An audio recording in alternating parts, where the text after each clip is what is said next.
Morning students. आज हम Hindi one में स्पर्श भाग वन में काव्य खंड से कविता पढ़ेंगे जो रामधारी सिंह दिनकर द्वारा लिखी गई है। और कविता का नाम है गीत अगीत। तो आज हम गीत अगीत के बारे में जानेंगे कि गीत अगीत क्या है और कवि ने गीत अगीत के द्वारा हमें क्या बताना चाहा है। तो गीत गीत हम समझते हैं कि गीत जिसे हम अनुभव करते हैं, जिसे गाया जाता है या बोला जाता है, अपना फीलिंग बताया जाता है, वही गीत है। लेकिन अगीत क्या है? जिसे हम बस अनुभव करते हैं, अपना फीलिंग का अनुभव करते हैं, लेकिन हम बोल नहीं सकते हैं, गा नहीं सकते हैं। तो गीत क्या है? जिसे हम गा कर अपना फीलिंग या अनुभव बता सकते हैं। और अगीत क्या है? जिसे हम सिर्फ अनुभव करते हैं, हम उसका बयान नहीं कर सकते हैं, तो अगीत है। तो कवि हमें क्या बताना चाहता है प्रस्तुत कविता के माध्यम से, तो हम आगे पढ़कर गीत अगीत के बारे में समझेंगे। कविता पढ़ने से पहले हम कवि के बारे में कुछ जान लेते हैं। रामधारी सिंह दिनकर का जन्म बिहार के मुंगेर जिले के समरिया गांव में 30 सितंबर 1908 को हुआ। वे सन 1952 में राज्यसभा के सदस्य मनोनीत यानी कि सदस्य माने गए।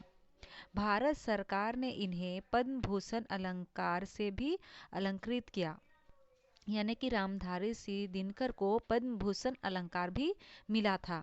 दिनकर जी को संस्कृति के 4 अध्याय पुस्तक पर साहित्य अकादमी पुरस्कार मिला। अपनी काव्याकृति उर्वशी के लिए इन्हें ज्ञानपीठ पुरस्कार से सम्मानित किया गया। एक साहित्य अकादमी है जिसमें काव्याकृति, जिसमें काव्य कविता लिखा उर्वशी के बारे में, तो उर्वशी को लेकर इन्हें ज्ञानपीठ पुरस्कार भी मिला। दिनकर की मुख्य कृतियां यानी कि काव्य यानी कविता है हुंकार, कुरुक्षेत्र, रश्मिरथी, परशुराम की प्रतीक्षा, उर्वशी और संस्कृति के 4 अध्याय।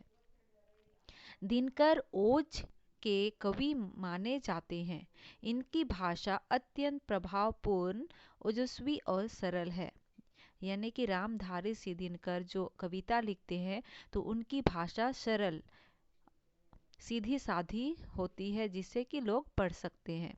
दिनकर की सबसे बड़ी विशेषता है अपने देश और युग के सत्य के प्रति सजगता। यानी कि जो भी वे कविता का वर्णन करते हैं, कविता लिखते हैं, वे अपने देश के बारे में ही लिखते हैं, अपने देश के सत्य या सच्चाई को ही बयां करते हैं।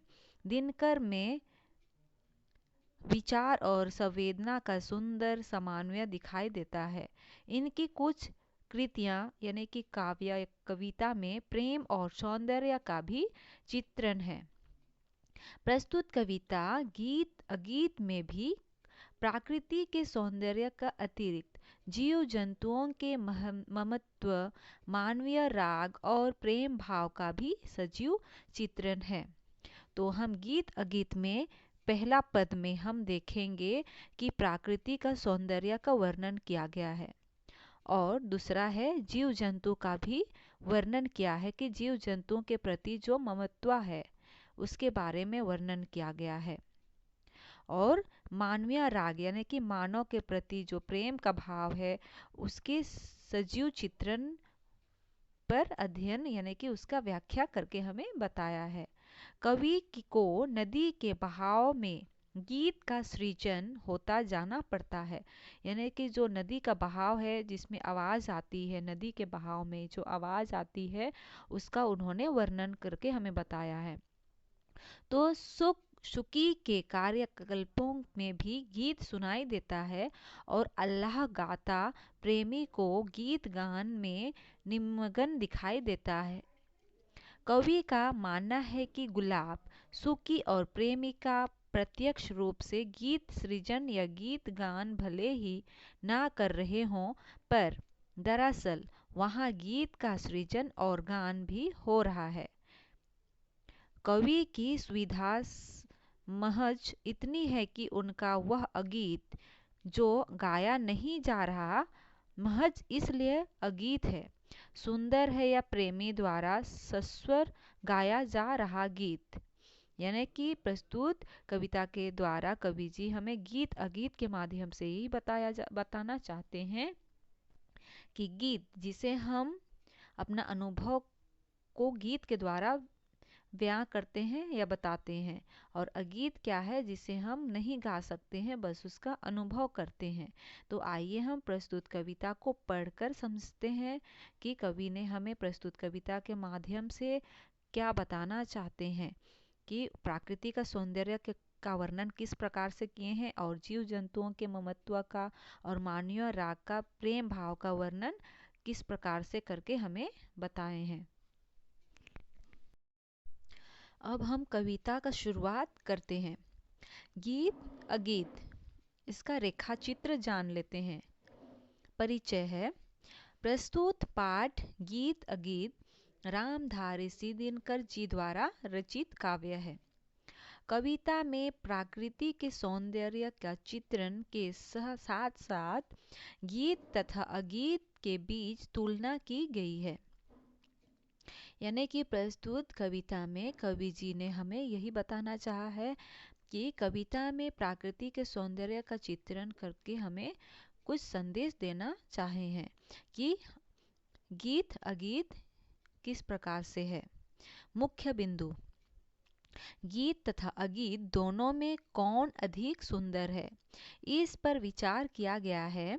केवल गाए जाने वाले शब्द ही सुंदर नहीं होते, अगीत अर्थात जिन्हें गाया नहीं जा सकता वे भी गीत के समान सुंदर हो सकते हैं। संदेश यही है कि सौंदर्य हर वस्तु तथा भाव में विद्यमान है। उस वस्तु तथा उसके भाव को समझने की दृष्टि होना आवश्यक है।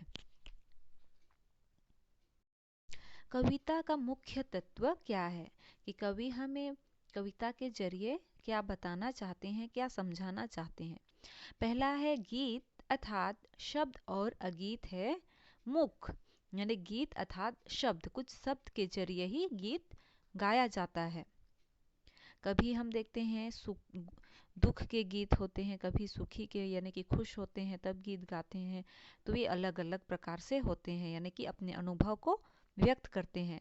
तो गीत अर्थात शब्द है और अगीत अर्थात मुख यानी कि चुप, शब्दों के माध्यम से अपने भाव को प्रकट करने वाला सुंदर होता है, और जिनके पास शब्द नहीं वे भी सुंदर हो सकते हैं।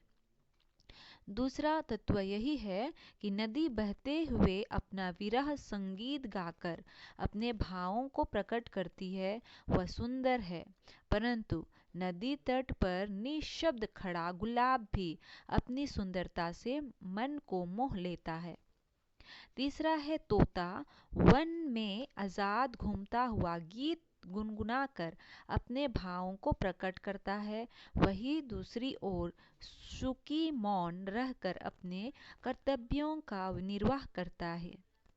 चौथा है संध्या समय में प्रेमी का अल्लाह गाना अत्यंत सुंदर प्रतीत होता है, परंतु क्या राधा का पेड़ की आड़ में छुपकर उसके गीत को सुनना सुंदर नहीं है। तो हम ये देखते हैं कि कविता का मुख्य भाव क्या है, कि जो गीत है वो शब्द होता है और अगीत में शब्द नहीं होता है, यानी कि अगीत शब्दहीन है, बस इसका हम अनुभव करते हैं। लेकिन गीत को हम क्या करते हैं, जब हम अनुभव करते हैं तो उसको हम शब्दों के जरिए बयां करते हैं। तो हम एग्जाम्पल क्या देखें कि नदी, जब नदी बहती है तो आवाज़ आती है, तो अपना अनुभव बयां करती है। लेकिन जो गुलाब का पौधा है वह कुछ नहीं बोलती है, उसमें कुछ आहट नहीं आती है, लेकिन वह भी सुंदर दिखाई देती है। लेकिन तोता जो है वह जब इधर उधर विचरने लगता है तो वह गुनगुनाता है और वह अपना भाव प्रकट करता है। लेकिन एक पक्षी है सुकी जो मौन रहता है। तो इस प्रकार हम कविता के मुख्य भाव भी समझ चुके हैं। तो आगे हम एक एक करके प्रत्येक पद देखते हैं कि हमें प्रत्येक पद के माध्यम से हमें कवि क्या बताना चाहते हैं। अब हम पहला पद देखते हैं।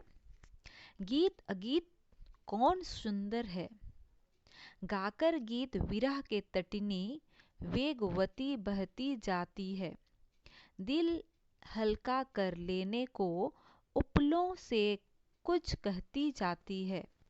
तट पर एक गुलाब सोचता, देते स्वर यदि मुझे विधाता। अपने पतझड़ के सपनों का मैं भी जग को गीत सुनाता। तो इसमें है शब्द देखते हैं। शब्दार्थ है तटनी। तटनी का अर्थ है नदी, तटों के बीच बहती हुई यानी कि किनारा। वेगवती तेज गति से, उपलों किनारों, विधाता ईश्वर, पटल गुलाब, निर्झरी झरना या नदी। तो पहला पद हम देखते हैं। भावार्थ क्या है कि प्रस्तुत पंक्ति के माध्यम से कवि ने नदी के बहने का बहुत सुंदर वर्णन किया है। पहले पद में हम देखते हैं कि जो नदी बहती है उसका वर्णन किया गया है। वह कहते हैं कि नदी को बहते हुए देखकर ऐसा लगता है जैसे नदी किसी से बिछड़ने के दुख में दुखी होकर गीत गाते हुए तेज से बह रही है और अपना दुख कम करने के लिए किनारों से कुछ कहती हुई आगे बहती जा रही है।